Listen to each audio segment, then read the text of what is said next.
quelqu'un en Rolls se marie avec quelqu'un du métro. À ton avis, qui y gagne? Bah tout le monde! Puisque le propriétaire de la Rolls obtient enfin ce qu'il n'a jamais pu acheter. L'amour! Tu es vraiment heureux avec cette œuvre?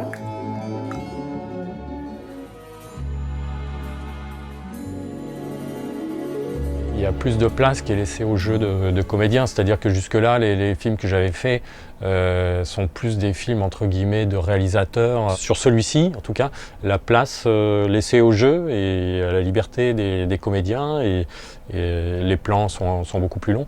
La place est beaucoup plus grande que sur mes films d'avant, donc c'est vrai que c'est des choses qui changent un petit peu. Même dans le support. J'ai fait beaucoup de films en pellicule et puis là c'est vrai que là j'avais clairement émis l'idée de ne pas le tourner en pellicule, celui-ci. Il y a cette idée-là de changer la texture de l'image, de changer aussi la manière de travailler avec le jeu des comédiens, parce que si on est en numérique ou en pellicule, la prise elle est différente, c'est-à-dire qu'on n'a pas cette pression de la pellicule qui défile et que donc le compteur tourne, quoi. Donc c'est une manière différente de travailler avec les comédiens. C'était aussi une idée de varier aussi les manières de travailler. Quand on change de collaborateur, on change aussi de manière de travailler. Philippe Catherine, en tout cas, c'est quelqu'un à qui j'avais demandé déjà de venir faire un petit tour dans La Fille du 14 juillet. Il y avait un petit rôle, je m'étais dit tiens, ça pourrait être intéressant qu'il vienne jouer. Bon, il n'était pas disponible. Puis après, quelques années après, dans Panique au Sénat, je voulais qu'il interprète le président du Sénat, bon, même s'il n'avait pas vraiment l'âge, donc finalement j'ai pris Romain Bouteille. Et puis là, j'ai redemandé, jamais 203, donc il y avait une compatibilité dans les emplois du temps, donc c'est vrai qu'il a dit oui très, très facilement. Quant à Anaïs de Moustier, eh bien, effectivement, en voyant les comédies dans lesquelles elle avait pu tourner, ça me paraissait assez évident qu'il y avait un potentiel pour la comédie de sa part. La majorité des films qu'elle avait fait étaient beaucoup dans la parole, assez peu dans la gestuelle. Donc c'est aussi ça qui lui a plu dans la proposition de ce film, c'est que tout à coup il y allait avoir une dimension un peu moins bavarde, si je puis dire. Il pouvait y avoir dans le jeu des subtilités, mais aussi énormément d'outrance. Donc subtilement outrancier, quoi. C'est vrai que ça c'est venu petit à petit au fur et à mesure des réalisations où je trouvais qu'il y avait un potentiel comique assez fort là-dedans, pour certains comédiens en tout cas, et donc ça aurait été dommage de s'en priver.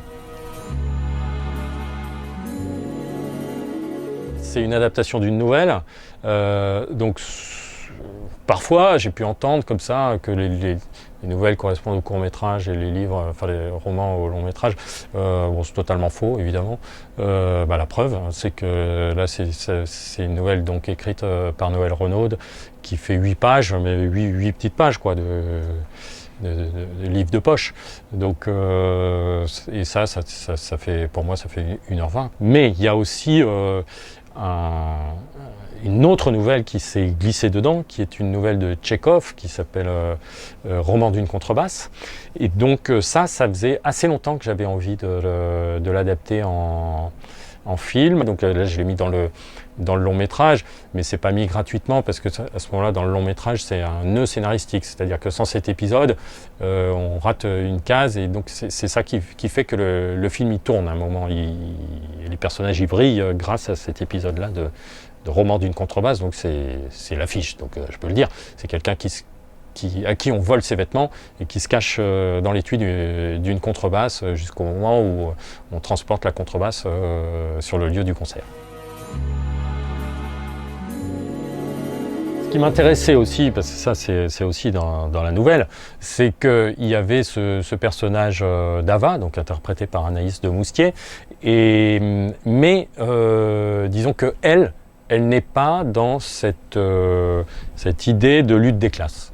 Et c'est ça qui m'intéressait, c'était de montrer un personnage qui arrive comme ça, c'est la pièce rapportée, quoi, qui arrive dans une famille, bon, comme un chien dans un jeu de quilles. Et puis, mais elle n'a pas la volonté de faire exploser la marmite, enfin de tout faire exploser, quoi. Déjà, elle accède à ce milieu-là un peu par chance, puisqu'elle tombe par hasard dans le métro avec quelqu'un qui n'a jamais pris le métro. J'ai un avion qui décolle dans 40 minutes d'Orly, comment je fais? Ah bah non, mais vaut mieux prendre un taxi ou un Uber. Hein. Non mais je peux pas, il y a grève, le périph' est bloqué, on est encore pris en otage. Je voudrais acheter un billet, combien ça coûte? Ah, vous n'avez pas pris souvent le métro dans votre vie, vous? Non, oui, non, oui, c'est la première fois. J'espère que je vais pas me faire agresser, hein. Ah bah il y a un début à tout, hein. Bah, écoutez, moi, c'est quelqu'un qui va très vite finalement oublier les origines sociales de où elle vient. Et pour moi, ça, c'est il y a une séquence qui est la séquence où elle passe en Rolls devant les bidonvilles dans le nord de Paris. Elle constate qu'il y a des gens très très pauvres qui habitent dans des tentes alors qu'à côté il y a des immeubles qui se construisent et jamais ils pourront habiter là-dedans. Mais c'est tout. C'est-à-dire qu'elle constate qu'elle n'en fait plus partie.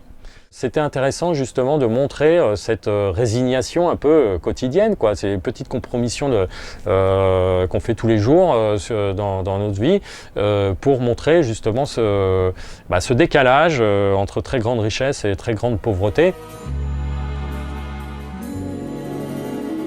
En fait, il y a eu 2 tournages pour Les Secrets de l'Invisible. On a eu un premier tournage et il y a eu un énorme problème d'objectifs et de caméras, ce qui fait que 90% des plans étaient foutus, c'était voilé, quoi. La production a laissé tomber.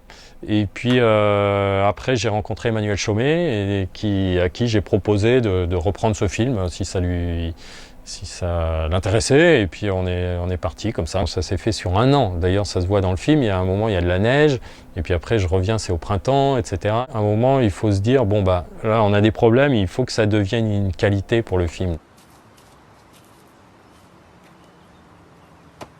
J'ai bien peur que tu doives revenir les chercher au printemps.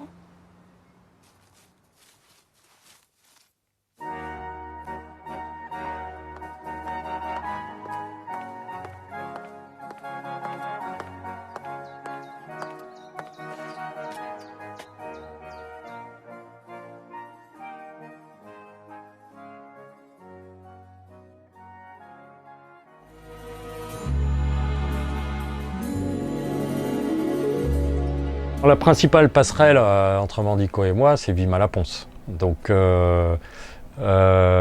c'est un peu comme ça que j'ai rencontré. Je me suis aperçu qu'il aimait bien Topor, donc moi il se trouve que j'ai fait l'acquisition un peu par hasard d'un jeu dans une pochette rouge là, de Topor.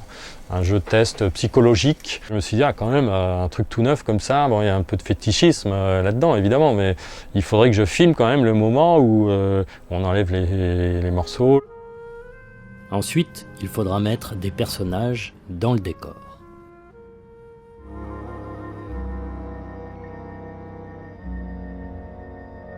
Et donc j'ai appelé Mandico pour lui proposer de faire le test et puis il a accepté. J'avais une caméra 16, un peu de pellicule et puis on a fait ça en une après-midi. Donc c'est un film qui s'est fait effectivement très librement, sans subvention, enfin comme ça, quoi. D'ailleurs, tout comme Les Secrets de l'Invisible et puis Voulez une histoire. Hein. Il y a les films à la fois avec mes courts-métrages avec une économie particulièrement modeste, ou avec une caméra ou un peu de pellicule. Voilà, j'essaie de faire un film rapidement qui ne coûte pas très cher et puis qui demande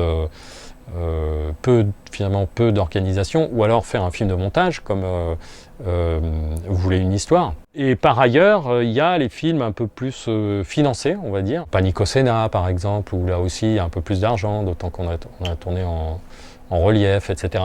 Donc c'est comme s'il y avait en parallèle, quoi, deux manières de filmer. C'est vrai que les 3 films, là, pour le coup, on aurait du mal à dire que j'ai fait un hold-up à la subvention, parce que là, ils ont été faits vraiment pour pas grand-chose, quoi. Voilà. Donc, c'est comme ça, hein. Il y en a avec, et puis il y en a sans. C'était dans un bistrot de plage qui s'appelait Le Bout du Monde. C'était le nom qui m'avait attiré, et j'y étais allé. Il était en bas de mon hôtel. Et Le Bout du Monde avait une terrasse en béton. Alors peut-être que ça ressemble à ça. En tout cas, j'étais au bout du monde puisque j'étais à Vladivostok.